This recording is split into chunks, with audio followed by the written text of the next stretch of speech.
Most photographers, they don't suck because of their camera, and they also don't suck because of their settings. Matter of fact, they suck because they're making the same 11 mistakes I used to make. And once you see these for what they truly are, your photos will start to improve immediately. I know this because I went from a struggling creative to a full-time photographer and a creative with over 1 million people following my work online. Give me just a few minutes and I'm going to share with you the 11 mistakes that made my photos suck and how you can avoid them. Number 1, being afraid of bad photos. I used to think that every photo that I took had to be perfect. And I remember how frustrated I was when I went outside and came home with just total garbage.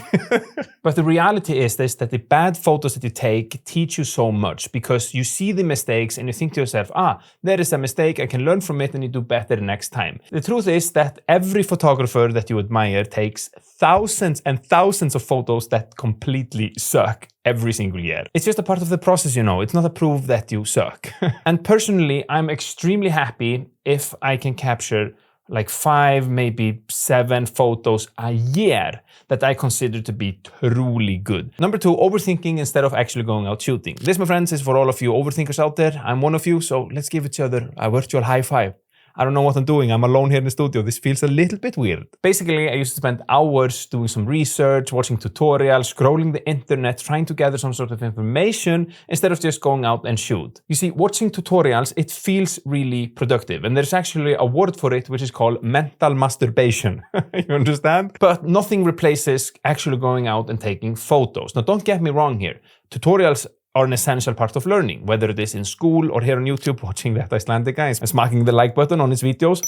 I have no idea why I'm talking about myself in third person. But once you've gathered some information, it's important to go outside and apply that information and then come back home and review it. And then maybe even get some feedback on your work, watch a little bit more information and go back. A perfect loop. Look, I used to be stuck in what's known and called paralysis analysis. You get paralyzed by all the analyzing that you're trying to do, you know.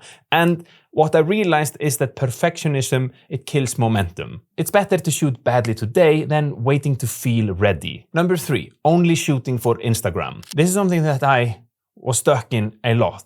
I come from the era of getting into photography through Instagram. And when you're in that, you start to create photos just for the sake of the algorithm and what works and what not. And by the way, there's nothing wrong with that. And if you want to grow your account, it's an essential step to learn that. But if you want to grow as a photographer, you need to go beyond just that. It's just one aspect of photography. And once I stopped just focusing on that and started to open my mind to different aspects of photography, I think even my Instagram photography got better because I could apply new things and new skill sets to this world. And I was just expanding my mind. Wow, I feel like we're on hallucinates here, you know? Number 4, thinking that there's one style that is superior or better than others. I'm ashamed to admit, but in the beginning, I just thought landscape is the best, you know? One thing that I see in our niche, which I think is really toxic, and I wish that we could stop, that is the football club mentality of thinking that whatever you're into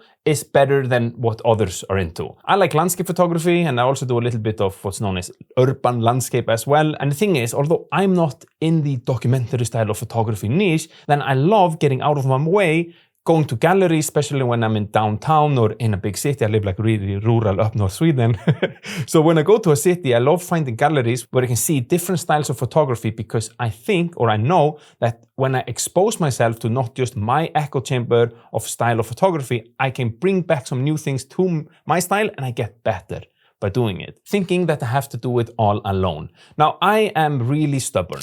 Like beyond, very, very stubborn. And I did not do well in school because that system doesn't really work for me. And I always thought, okay, I can just figure it out myself. You don't have to tell me nothing. But the fact is, photography, it feels solo, but feedback and community can help you grow 10 times faster. I mean, even the professionals I know, they ask for critiques on their photos because fresh pair of eyes, they spot things that you yourself might not have noticed. Plus, giving feedback to others, it's also a way to get better because you realize, wow, I know this. And when you can explain something to someone, that's when you truly understand it. For example, I run an online community for photographers and a member, she posted this photo the other day and she was asking for feedback. I jumped in. I think this is a great photo, but the bushes down there in the bottom, they're not doing anything. Plus, they're competing with all of the rolling hill lines that this photo has. So I suggested, why don't you just crop the photo just a little bit so we don't have these bushes here and the photo instantly becomes much cleaner and much simpler and just better overall. Now my community is called the Darkroom. We do some like kinky ass stuff.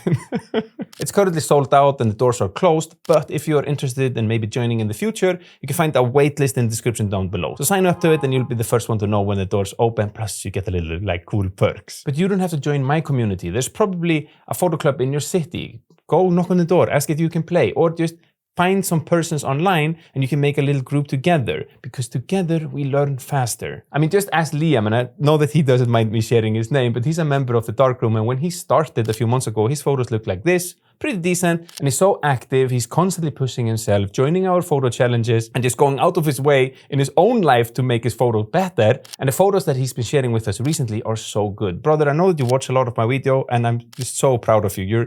You're honestly, the growth I'm seeing from you is fantastic. Number 6, rushing the progress. I used to always want instant results instead of accepting that photography is a long journey. And I see this so much today. I started more than 10 years ago. And today we have these fast scrolling apps. And I think the attention span and also what social media has kind of done to us, we want instant gratification even more than when I started, and I'm not old, you know. Somehow everybody thinks that they can just pick up a guitar and within months they'll become the lead guitarist of Metallica, you know. But what I realized is that you can't skip years of practice. Skill compounds over time. I mean, everybody is just showing their highlights online and not their failures. So don't compare your beginning to someone's middle. Basically, you need to understand that patience, it pays off. The photographers that you admire, they have decades of reps behind them. The photographer that you really admire, he has a decade of experience behind them. I'm talking about myself, you know. Number 7, thinking that you only can get good photos in perfect condition. This is something that I truly believe. You see, I truly believe that the only way for me to get good photos was to just wait for the perfect conditions, the snowstorm, the golden hour, the best light that I've ever seen, else it was just not worth it, or I just couldn't get any good photos. Now, don't get me wrong, being patient and waiting for the best conditions, it is of course the best. But the truth is, in life, you're not always able to do that. I have small kids, maybe you have too, or you have some sort of work and you're not able to be like Mats Petter Iversen, my friend, who's a 40-year-old kidsless landscape photographer and lives and breathes landscape. He's so good at landscape photography. But him spends his entire life revolves around this, so he can really do that. Most of us mere mortals, we can't do that, you know? So once I stopped thinking like this, I started to learn how to adapt to any condition, which basically made me more versatile and skilled. Also, chasing only perfection, it means that you're barely out shooting, because that happens so seldom. And you will miss some magical, unexpected moments. Number 8, thinking that you always have to travel to some epic locations to get good photos. This is the cousin of what we talked about earlier, but I also used to think that I have to get my ass to some really nice locations. Now I know that you're thinking, hey, but you're from Iceland. Thing is, I don't live in Iceland. I haven't lived in Iceland for 7 years now. I live in the middle of nowhere in Sweden. What am I doing in Sweden? My wife is a Swede. I was once young backpacking and I met this beautiful Swedish woman in a bar in northern Thailand, and yeah, we fell in love and now I live here. But the truth is, if you can't find good compositions nearby where you live, traveling won't maybe magically fix that. Because great photography is about how you see and not where you are. But of course, going to Iceland, it helps everything. You send up your drone and poof, nice shot. I know it's cheat code up there. But in most of us where we live, it's not like that, you know? I used to live for the longest time in a random neighborhood in Stockholm, and I've gotten some really cool photos from there. I mean, just a tram that is just 1 minute away from where I live, or looking at the lights on buildings and whatnot. But what I come to learn is that when I'm practicing my skills in more not as epic locations, in locations that suck, you know, then when I come to places that are truly epic with that skill set, ooh, baby boy, that's where magic starts to happen, you know? Number 9, editing like everybody else. Like when I was starting out, I was constantly looking at what other photographers were doing, and I tried to imitate that. I think this is a natural state in when you start to learn. I used to be a professional magician for years, and when you do magic, you kind of have to imitate in the beginning. There's no way that you can come up with the sleight of hands and the tricks without learning them actually first. But once I stopped just trying to imitate others and starting to find my own style, that's where something clicked for me, and I was letting my own creativity take the driver's seat. You understand what I'm trying to say? And then number 10, chasing gear instead of skill. This is something that I think everybody goes through in the beginning, and I sure did. And I was just thinking that, oh man, if I had the camera that this guy had, I can take better photos. If I had a better camera, my photos would become better. But the camera does not take the photos. I don't know about you, but I have not seen a camera pack itself in the bag, going to an epic location. It's maybe 5 o'clock in the morning, and it hikes there and then it takes the photo. Oh no, that's on you, baby. Now, of course, better gear helps, especially if you need it for the type of photography that you're doing. You're doing sports photography, wildlife photography. Having a camera that can shoot really fast and focus really good is really nice. But you need to learn to use what you already have and learn to use it well. I used to train basketball for a serious long time, like my entire teenage years in my upbringing as a youth. One thing that I liked to do was to put gloves on my hand, and then I went out to dribble. And when you do that, it's pretty hard to have some good control of the ball because it's quite slippery. But when you take the gloves off, it feels like the ball is just glued to your hands and you feel so good. And I think same can happen with photography. If you get really good with an entry-level camera, then when you do upgrade, you're gonna be on some god-level tier type of shit, you know? Number 11, thinking manual settings is the best. This is so embarrassing for me to admit, but I truly thought that only pro photographers shot in like manual, and if you did anything else, you were not a professional because you couldn't handle manual. Now, what I've come to understand now, when I've become more mature, I have a couple of kids, and I'm a dad, I don't know where am I going with this, but what I've come to understand is that manual mode is just a tool. And in some situation, it is great. Matter of fact, it is superior in some situation. In other situation, it can slow you down because you have to do everything yourself. So you're there putting on the settings and then the moment is gone. So for instance, I shoot a lot in aperture priority. My type of photography is a lot of run and gun. I'm running around.